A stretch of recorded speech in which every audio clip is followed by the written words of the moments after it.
Equally necessary, Madam President, is a comprehensive framework for adaptation that will massively scale up support for immediate to long-term adaptation actions in developing countries, including capacity building, planning and implementation of specific projects.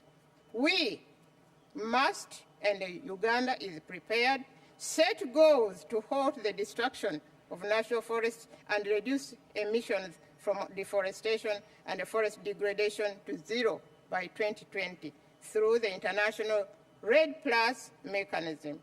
Equally critically important is to ensure sustainable management and the wise use of wetland resources. Madam President, I would also like to underscore the importance of mitigation actions in addressing climate change. We do recognize the existence of different development activities and levels of development in our countries, and also the linkages between the emissions of greenhouse gases. It is partly against this background that the Kyoto Protocol was negotiated and adapted to reduce greenhouse gases emissions by developed countries. While the protocol has succeeded in some areas in reducing greenhouse gases, much more emission reductions are required if we are to avoid reaching the tipping point of climate change, beyond which planet Earth, with all its inhabitants, will be doomed to destruction. In order to achieve the objective of staying with safe temperature limits, we call upon the developed countries to exercise leadership and quickly adapt an aggregate reduction target of not less than 45% below the 1990 levels by 2020. The national annual targets must then be derived from this aggregate target.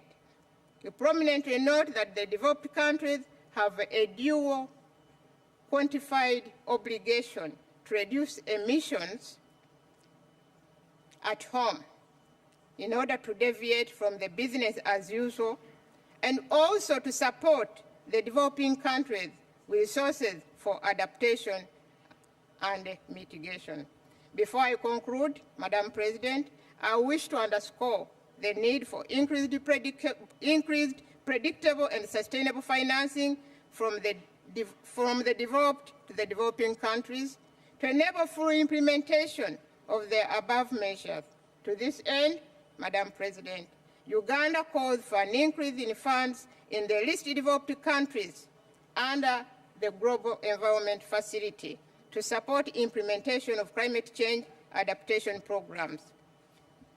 Not as business as usual, because as we speak now, only 200 million exists for the least developed countries.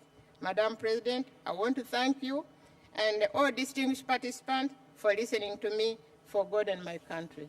Thank you very much.